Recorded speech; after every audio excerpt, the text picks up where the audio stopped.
Nick Kyrgios. You know that name? Oh boy, can he hit a tennis ball. He is known for volatility on the court. The media love chasing him. But let me tell you something. He is one of the most talented in a generation. But that's not why I'm interested in him. Have you seen his podcast, Good Trouble? This guy is talking to like all these big celebrities, people with real influences on culture, not just influencers with a lot of followers online. And he does amazing interviews. And it made me realize this guy has taken what's happened to him and for him and to him on the court and translated it and developed a personality and a persona and a persuasion to connect with anybody. So I wanted to talk to him as a young man. He's like 28 years old. What is going on here? How did he develop this ability to talk to a Gordon Ramsay, a Jay Shetty, Mike Tyson, and really get them to walk through what wound up being dark times, but ultimately good trouble in their own lives? I'm Chris Cuomo. Welcome to the Chris Cuomo Project. Thank you for subscribing and following here. And if you want it without ads, you know where to go. The chriscuomoproject.substack.com. Sign up. You can get it there. And you can track my whole long COVID journey with my doctor and the expanding protocols of wellness that you can put into your own life, how to eat, how to move, and how to feel. Okay? If it works for me, maybe it'll work for you. Maybe it'll work even better for you. That's the odds-on favorite for me. So, to get inside the mind of a phenomenal athlete who has controversy attached to him that I don't really care about, because I don't really care about how he is on the court. I mean, this is not like criminality. It's about personality. But boy, is his podcast blowing up. And I want to talk to him about what the meaning of good trouble is to him.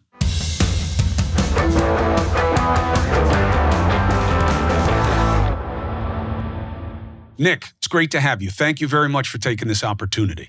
Of course. Thank you. So help me understand why you got so enthusiastic about doing what I do when you are so brilliant at what you do. What was the allure to this? And it's getting great reviews. Your interviews are highly regarded. The podcast gets a lot of good buzz.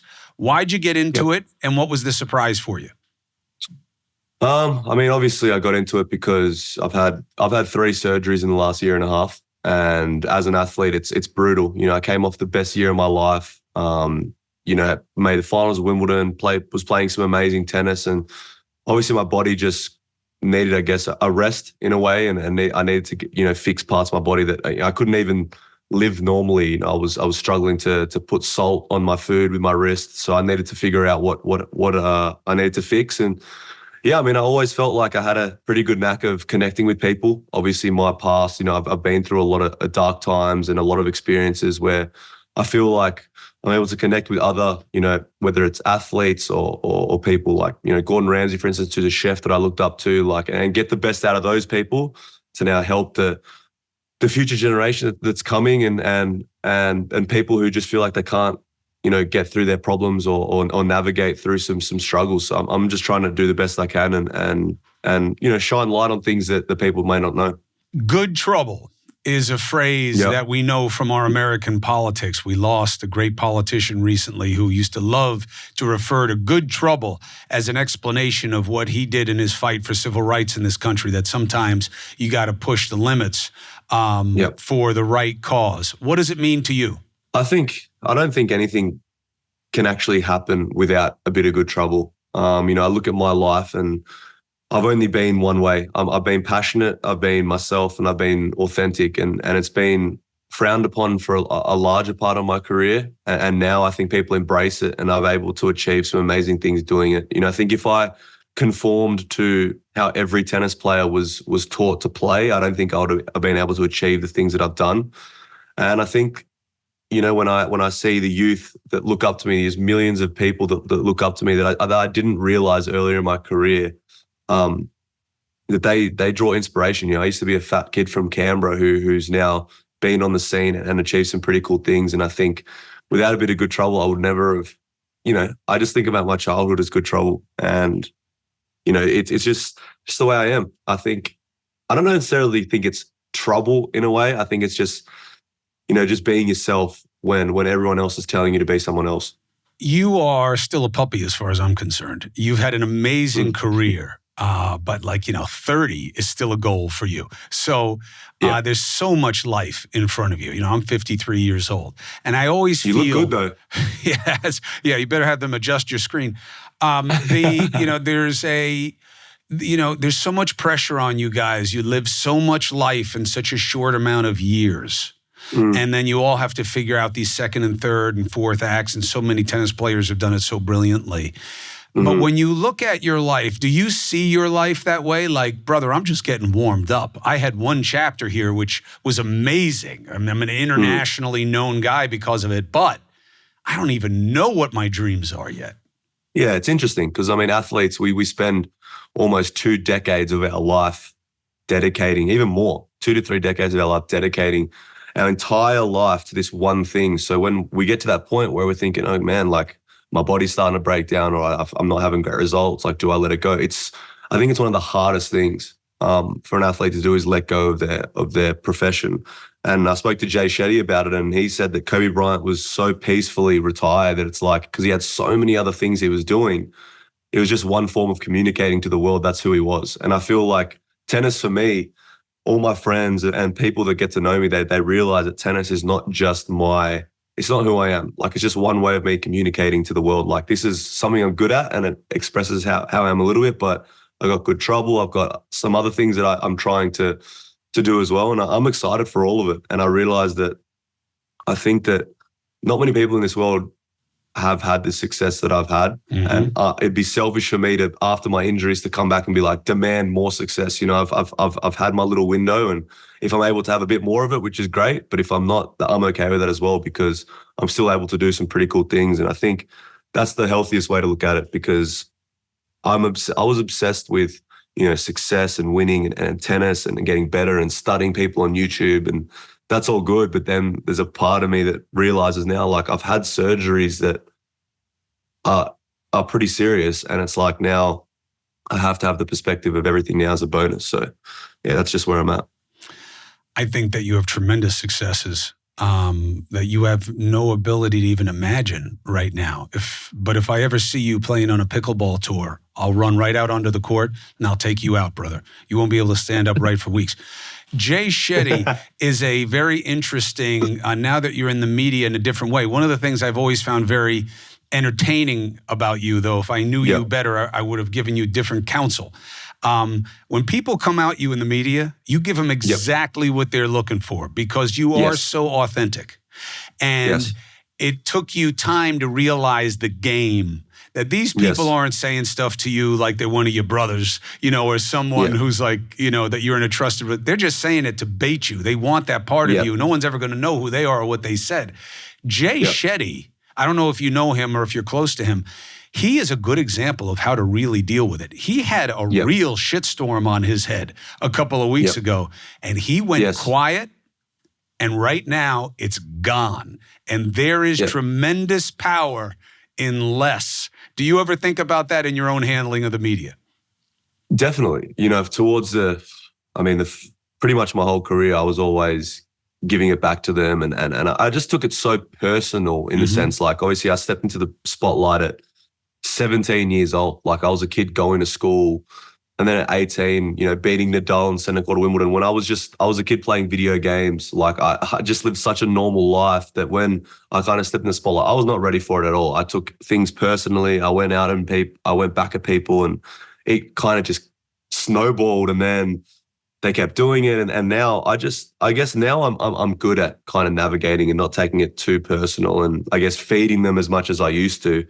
But look, this social media generation where someone can just continually hate on someone's career or life or personality or looks is absurd to me. Like, I've never, ever in my life woken up on any given day and be like, oh, yep, I'm going to go on Instagram, just look at someone's like profile and leave hate there. Like, what a ridiculous generation we have and I think Mike Tyson has a quote, like he said, this generation has taught people to say something bad about someone and not get punched in the face about it. And I think it's so true. Like, people like I can just go on Instagram right now in my social media and just find thousands of ridiculously like negative comments about me, my family, my partner, and they just get away with it. Where like it's just such an odd.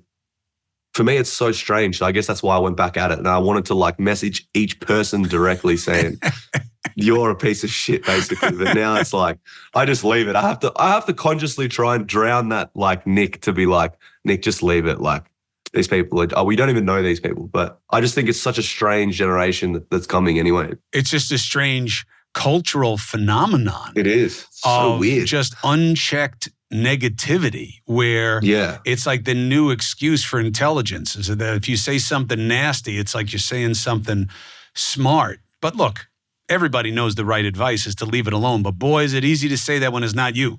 You know, when, 100%. You know, it's like, Nick, leave it alone. Who cares about this guy? Yeah, I do. Because this is my reputation. Yeah, exactly. Definitely. And it's not just like, for instance, for me, these people are taking shots at my family. Like when I lose a match, they're attacking my partner. It's just like, this is not okay. Like, it's just like completely not okay. And as you said, exactly. Like I've told some people, it's like, bro, look at all this. They're like, oh, bro, why do you even look at it? I'm like, it's a bit hard, bro. It's on social media here. It's my name just getting dragged along the media. So it's like, whatever. But I think now the media swing is definitely a bit different on me than it has been the last, majority of my life. So it's helped anyway. So, well, they're definitely loving you right now. They're loving Good Trouble. Look, you're talking to a guy who's got no connection to tennis whatsoever. But I find what you're doing with the interviews, you got a real knack. At first, I thought it was, well, he's talking to tennis players. You're not just talking to tennis players. And you have, do you have like a go-to dialogue style? Do you have go-to questions that you like? That you just keep working, whether it's a chef or a guru or a tennis player or a business guy, that it works no matter who it is? I guess, I think you can't fake. I think I have a true interest of doing it, So when I'm there, I try and listen as much as I can, because these people are, in my eyes, I have big imposter syndrome. Like when I'm sitting next to, say, Gordon Ramsay or Jay Shetty or these people that, like, I'm a kid from Canberra who just like, I'm in my gaming den right now. And it's just like when I'm sitting there and these people are genuinely giving insights to their life, their struggles, their success, I'm genuinely interested because I've had such a shit show in my journey. Like I've made so many bad decisions and I genuinely want to learn. So it's like when they're speaking, I think they deeply understand that I'm trying to connect with them and trying to get the best out of it. And I just want them to feel as comfortable as possible. Like on my show, I did Piers Morgan like a while back, and sometimes I was watching him and how uncomfortable he makes people feel. Like for me, like I know that that's part of his thing and all, but for me, it's just like I want to be trying to get the best out of my guests. And the deeper I go in my journey, I feel like they're really, uncovering things that I didn't even know. Like I'm so excited for my future episodes to come out. Like I've got some up like that are coming already, but man, I really, after I interview each guest, I really feel like I've grown as a person. I'm like, wow, they went through a lot in their life and they're able to turn it around. Like it's truly amazing, honestly. Nobody learns from success. I mean, when you think about it, even for people who don't know Nick, although this is a pretty engaged audience and they're all pretty Google savvy, but what made Nick first pop into our heads as tennis fans was that he beat like the top 3 players, and he was one of the only people to do it, and the age and the stage he did it at was tremendous. But I bet that those wins are not what stand out to you in terms of what shifted your game, the way some embarrassing ass loss that should have never happened, 100%. or a match where you threw it away and you were like, I will never do this again, and it haunted you. 100%. Success does not hit the way failure does. 100%. I look at all the wins that I've had in my life, and that's not what drives me. And I got an incredibly tough gym session after this. Like that's basically we go till we feel sick. And that's when I'm in there, those are not the types of things I'm thinking about is, oh my God, when I beat this guy. It's like some of the darkest times I've had in my life and on court are the things that are like driving me. And And that's the thing, like, I feel like not even with athletes, just with anyone who's trying to have success, it's like it's so easy to wake up and then just do things when you feel good. And I know that like this is such a cliche saying, but when you feel so average and so tired, if you're able to just push through those days to add to the consistency of just keep showing up, like that's when the building blocks like start happening. And it took me 8 years of my career to understand that. And I was so people would have seen me oh, this guy's a professional athlete. He already knows that. Like it took me so long to find that out. So yeah, I mean, I barely think about my accomplishments anymore, to be honest. I just keep going.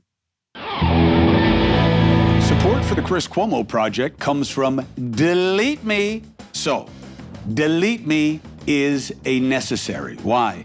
Reality. Online boogeyman, harassed, scammed, identity theft, spam and robocalls out the wazoo. Man, I get hit with all of it. Some of it is done out of spite. I'm convinced people put me on lists and have tracking software put on me just to make my life more of a hassle. But here's the reality for everyone. Personal information is everywhere on the internet. You are an easy target. That's why I personally recommend Delete Me, okay? What does it do? It removes any personal information that you don't want online and makes sure it stays off. Take control of your data. Keep your private life private. Sign up for Delete Me now at a special discount for my listeners. Today, you'll get 20% off your Delete Me plan when you go to joindeleteme.com/Cuomo. Use the promo code Cuomo at checkout. The only way to get 20% off is to go to joindeleteme.com/Cuomo and enter the code Cuomo at checkout. JOINDELETEME.com/Cuomo. Support for the Chris Cuomo project comes from CozyEarth. Did you know that 35% of us report experiencing poor sleep quality? It's not that big a surprise, but you got to go a layer deeper. Why? Why? Because I have something that will transform your sleep problem. CozyEarth. Discover the secret to better sleep with CozyEarth's luxurious bedding products.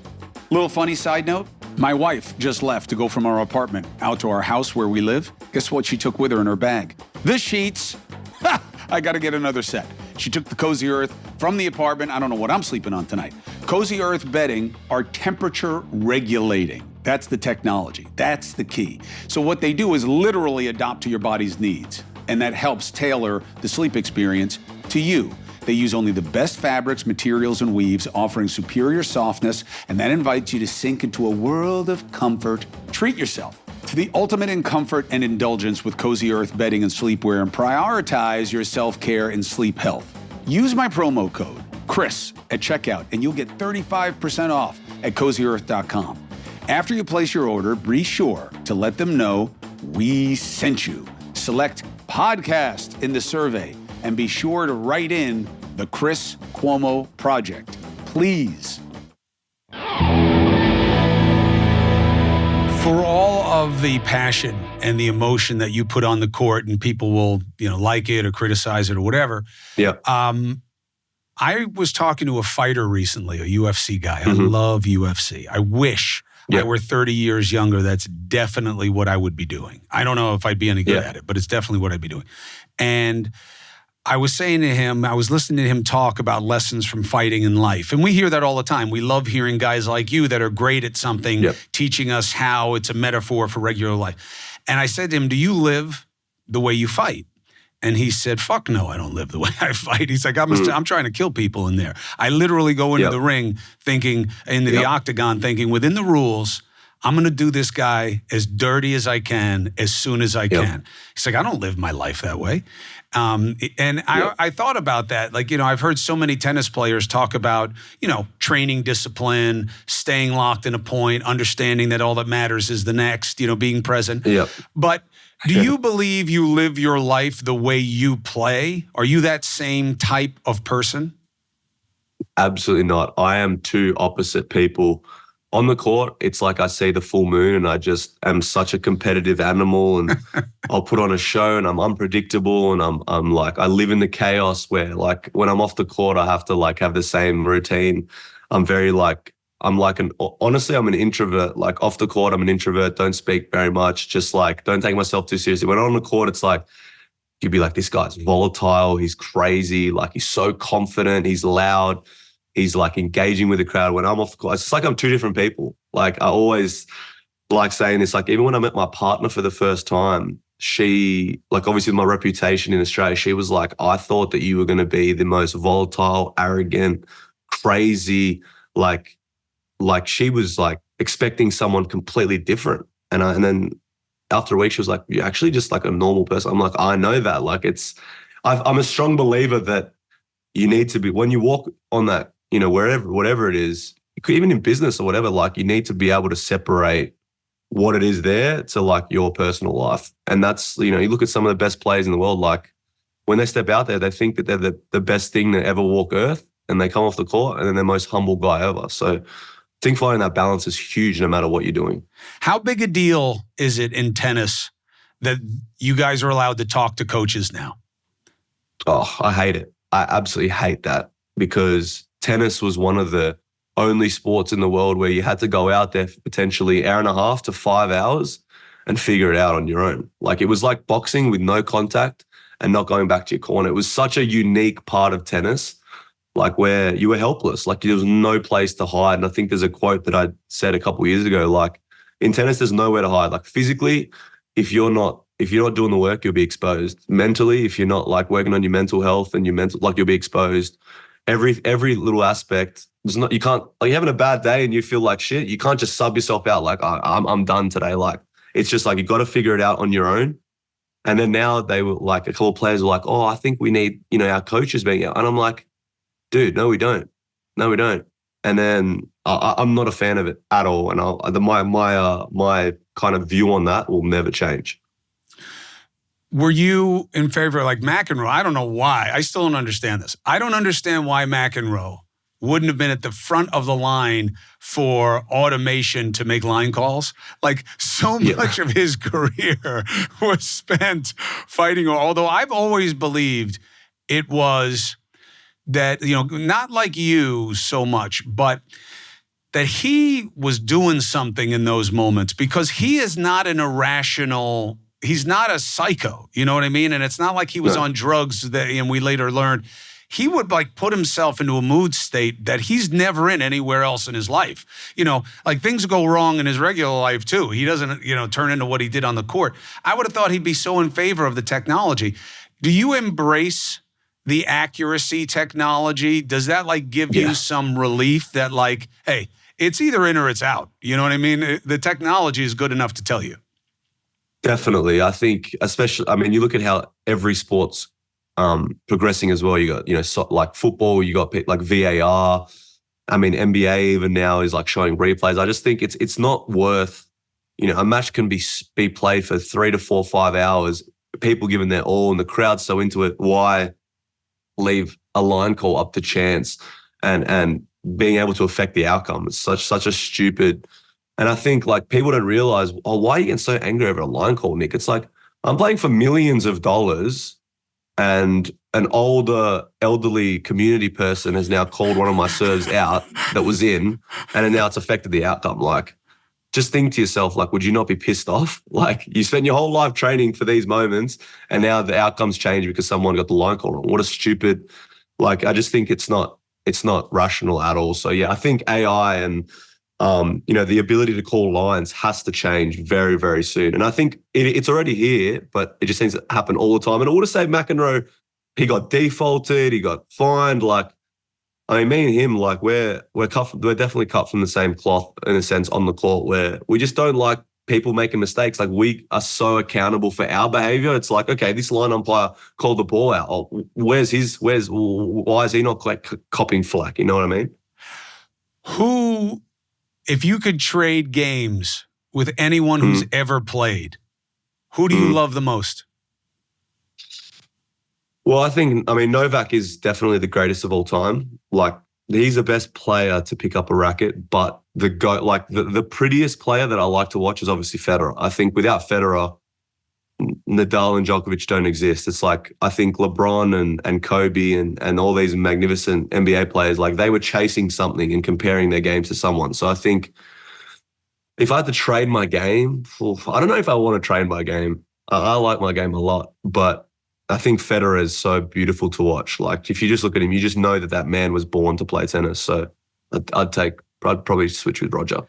But Djokovic, you believe, is the best because of how he plays or the stats?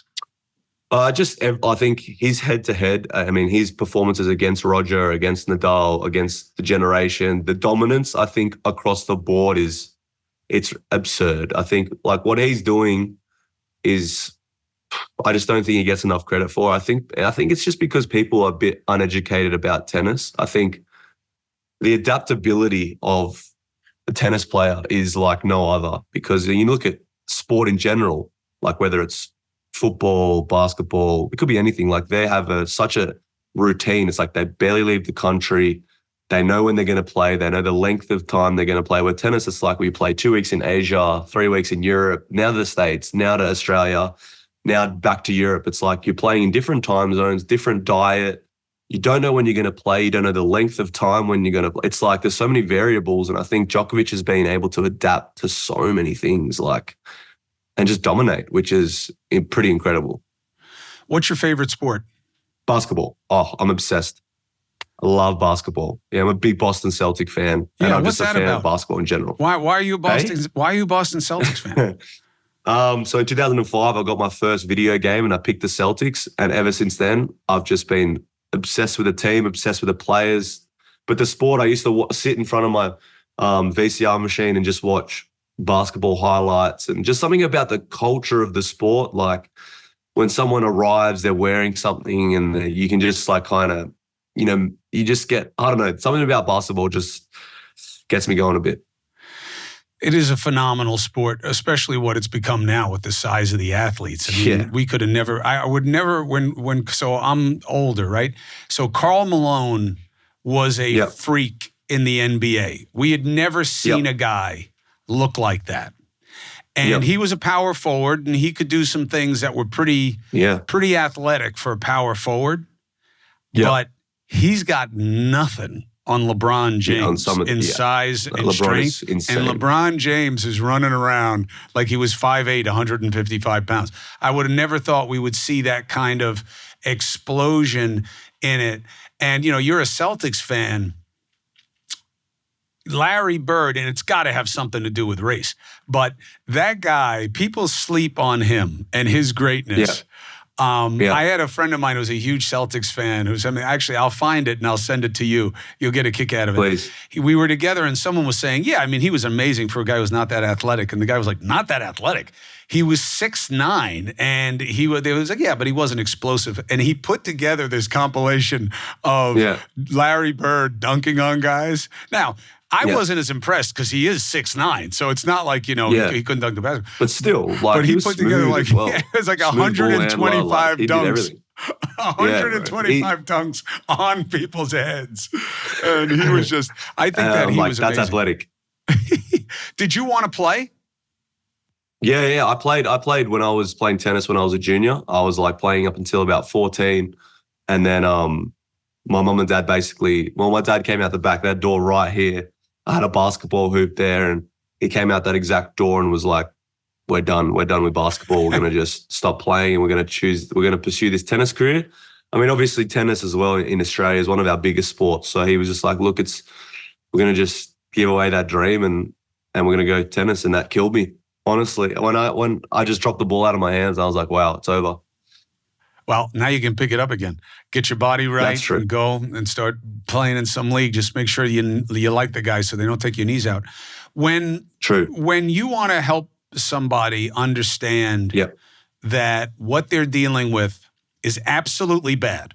It's absolutely bad. This was definitely a bad choice. This is definitely a mistake. You're definitely kind of fucked right now. What do you tell them to help them have perspective on what can be next? Oh, I mean, I just I actually love when, even my friends or people I don't know, like on Instagram, come to me and they're like, look, I feel like I have no more options. Like I feel like fucked. I've made this horrible decision. Like I don't know what to do. I don't want to step forward. Like I literally just use my life as an example of being able to navigate through that time or whatever it is you're going through. Like I was literally on so dark, like suicidal thoughts, like self-harming in 2019, like, and I was still playing the sport at its highest level. And it's like, I thought it was the end. Like I like thought, like I just couldn't think about anything out of it. Like I was waking up every day thinking about ending my life, self-harming. Like that's what I was living for. And I was playing the highest level of tennis at the same time. And I couldn't communicate to anyone. And it got so bad. And then I was able to navigate. It took a couple of years to get out of it. But once you've been through a period like that, it's like you have amazing perspective on little things that happen every day. Your whole perspective on challenges changes, problem solving. You don't complain about anything.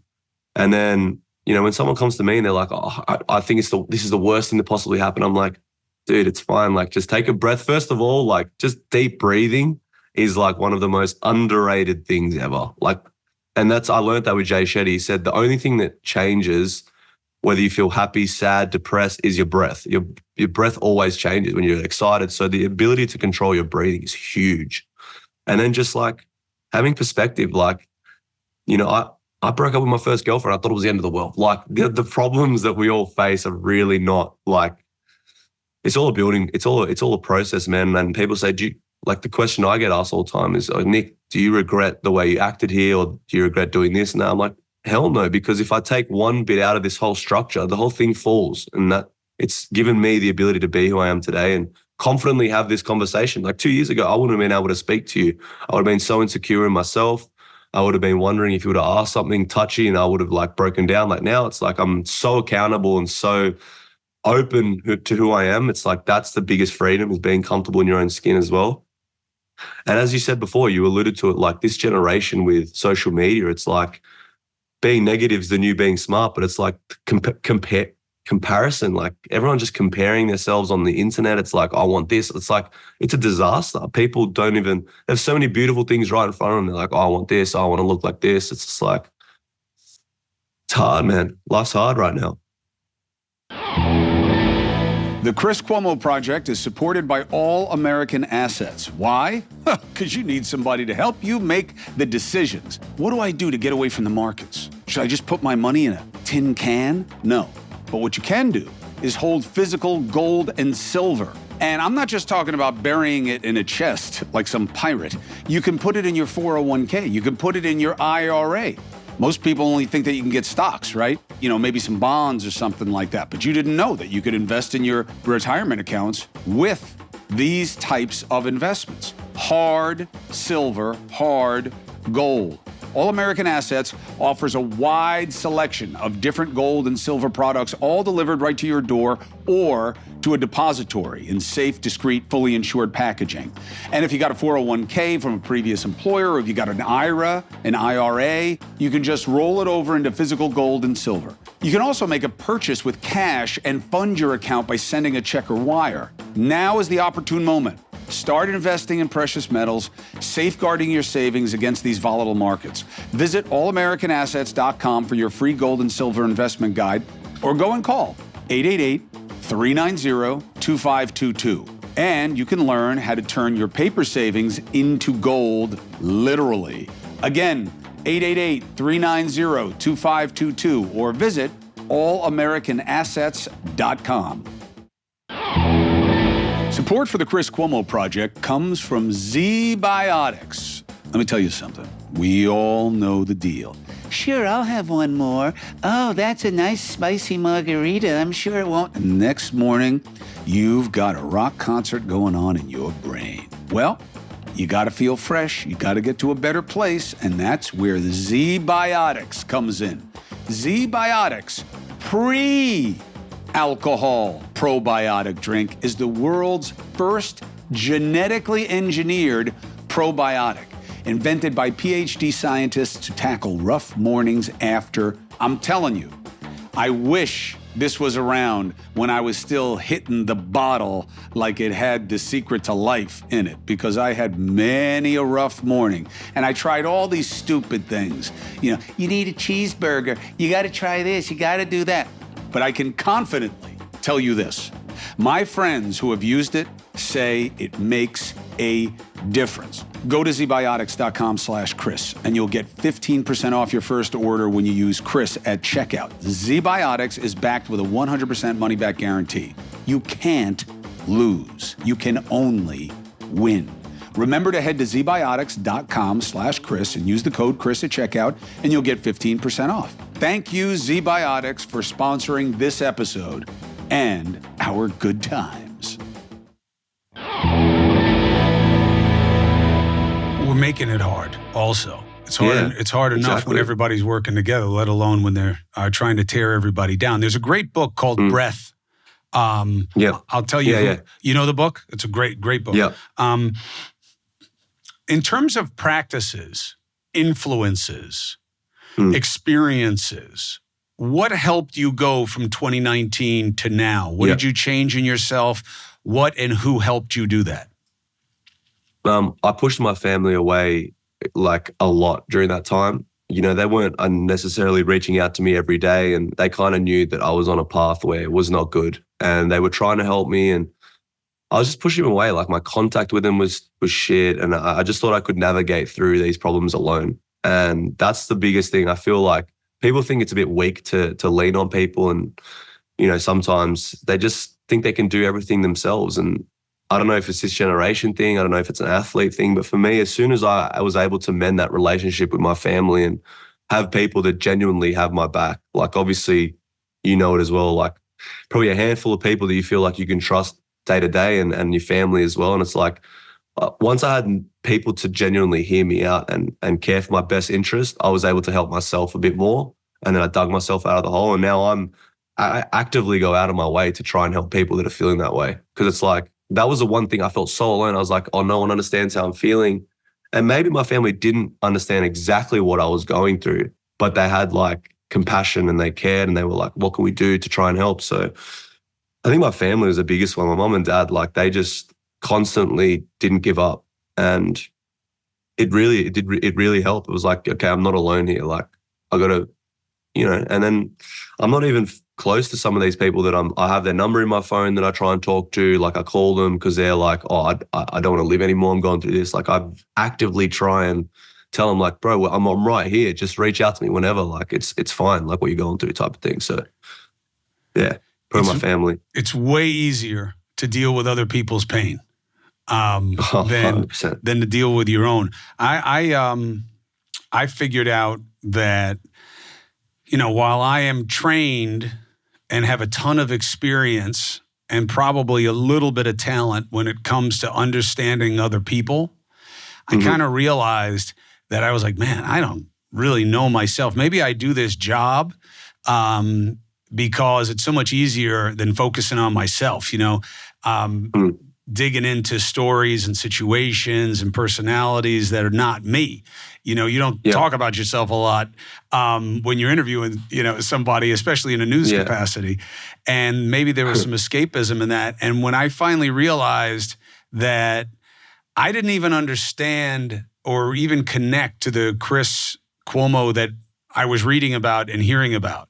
And it didn't matter if things that were happening to me were good or bad. I had felt no connection to it. And that was really key for me in dealing with it, because what I needed, I was not enough for myself.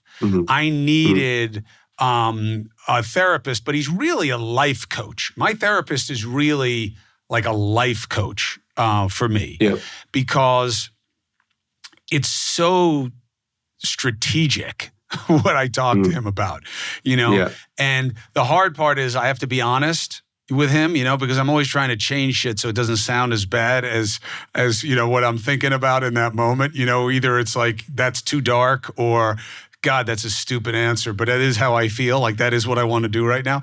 And it was so hard for me to do those things because it makes you so vulnerable, and you're so worried about the judgment. And my family couldn't do that for me. They love me, they care about me, but they can't help you be you. You know what I mean? Yeah. And that was huge for me, was having a guy who could hear what I was saying and say, okay, but that's how you see it, but not how it is, right? I'm like, no, that is how it is. What I just told you is how it is. And he'd say, no, that's how you think it is. He's like, but here are other ways that it could be. And here's something else. And I wasn't able to see it about myself. It was a huge blind spot. And he has been invaluable, this cat. He actually kind of cut me off a little bit. Once he almost threatened to fire me, which was really funny. I was ducking sessions and he was like, you duck another session, I'm going to fire you. And I was like, okay, sorry. And he like pushed me away. He was like, you got to make your own choices and you got to, I'm not a guru. You can't come to me asking me what to do. You got to do what you do and then we'll figure out how it went and why it didn't. And that structure is really important. And you'll see, you're lucky that you've gone through it at an early age. The upside of the downside of you having to run your body into dust, at barely, into your 30s, not yet, is that you have an emotional maturity and a sophistication that will be absolutely applicable to, your kid doesn't get on the team. Definitely. 100%. You decide 100%. to start a family and like somebody, and you got somebody who you got to just suck it up and lose to on a regular basis, but it'll help. You'll see. I definitely feel as if like tennis has like fast forwarded my emotional kind of maturity. Like, has to. I mean, I was going overseas to like at 13 and 14 years old to like the Philippines and India, to places that was so like, these were like countries that had nothing, like the parts where I was going. And then I come back to Australia and I'm like, wow, I'm like really, really lucky. And it was so eye-opening. And then I was traveling around the world, meeting new people and new cultures, and it like sped me up. I feel about 60 years old, like on the inside with all, like I've been around the world, met so many, like it's crazy how quick tennis has kind of made me mature. And I appreciate that. I think that's the first time someone said that I'm emotionally mature. So I appreciate it. Well, you've been through things. It's true. And the first gift in that is that not everybody makes it through. First of all, there are a lot of tennis pros who have a ton of talent who have blown up their careers. And a lot of the names you'll know, but nobody's ever heard of before. The difference between number 150 and number 20 is, the ability to deal with everything that comes along with the game. And you figured that out time and time again. And you figured it out with this extra echelon of notoriety and pressure. And people cave to that shit and go away all the time. People will be like, I can't take it anymore. I'm out. And they just fade. It's true. So, that's true. You're on the other side of it. You're also just at the starting line. What are you most excited about as a potential next? Or is your specific focus now getting my body and my joints where I need them to be so I can swing the racket like only Nick can?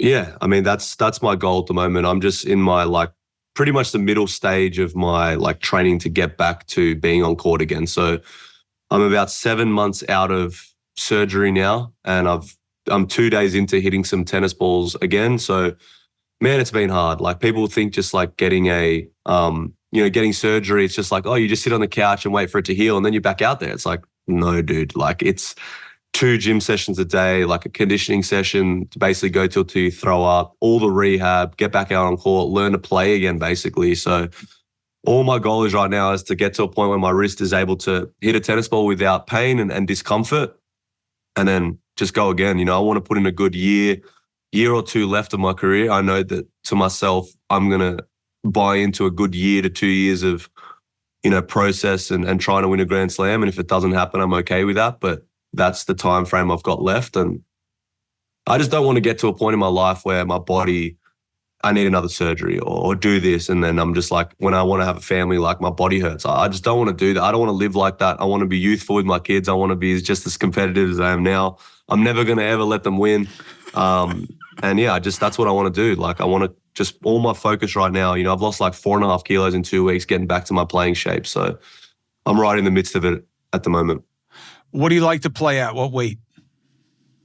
About 89 kilos is ideal for me. I'm 6'4.5", so pretty light. Like 89 kilos for someone 6'4.5" is pretty. Like I'm usually pretty skinny, but I mean that's my optimal playing weight. Where I'm if I have to play for 4.5 hours, I can move at that level. You're not, I mean, look, as soon as I'm done though, I'm putting on a good 10 kilos. I think though.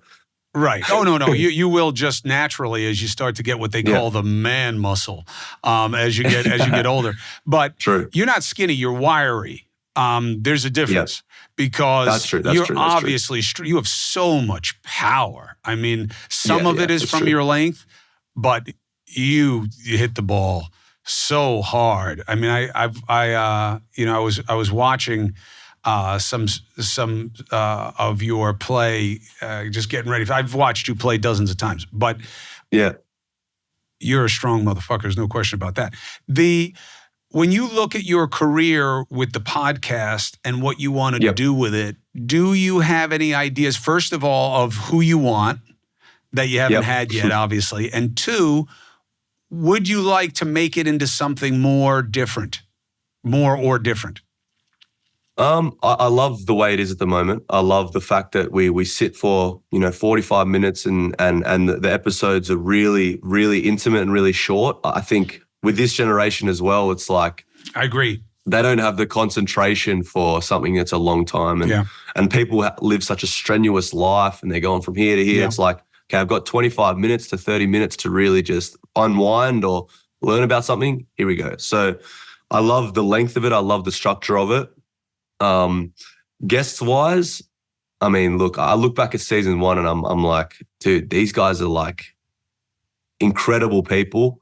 And, I've still got Mike Tyson to come, Novak Djokovic to come. Like I've got people that are like some of the greatest athletes and business people and chefs that have ever lived. So season 2, I've got a couple names. Kevin Garnett for me is like a childhood hero that he's already given me the nod because I met him earlier in the year in LA, and he's given me the nod. He wants to do it, so I'm like, dude, for me I'll be super nervous for that. And Charlie Sheen, I've got to connect with someone that knows him and is going to put us in touch. So that, because obviously I've watched him.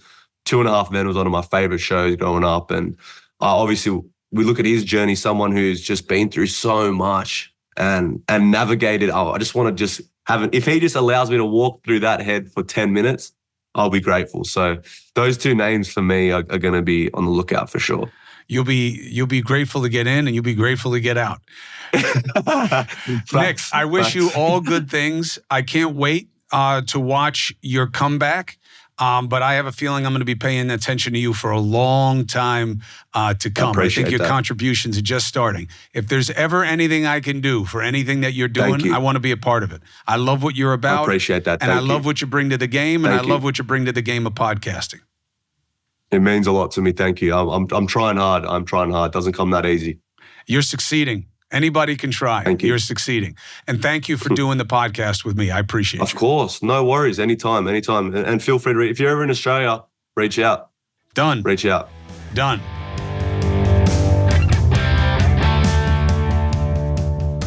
What a remarkable young guy. So much life still in front of him, but so wise already. And I got to tell you, what a roster of people he's talking to. It really gives you a kind of a comforting faith in the idea of what podcasts can be about and who may get involved, and kind of totally shift our perspectives on what we learn about people and how. Thank you for being with me and subscribing and following here at the Chris Cuomo Project. Thank you for being part of the Substack. If you want this ad-free or you want access to me and what's going on with my long COVID journey and what I'm learning about how to eat, how to move, and how to feel, and maybe it can help you as well. And I'll see you at News Nation, 8 and 11 every weekday night. Also, you want some merch? You want to wear your independence? You want to show that you're a critical thinker and a free agent? Click on the link and get yourself some merch and wear your independence. All right, my friends, no matter what happens, no matter what the challenge, let's get after it.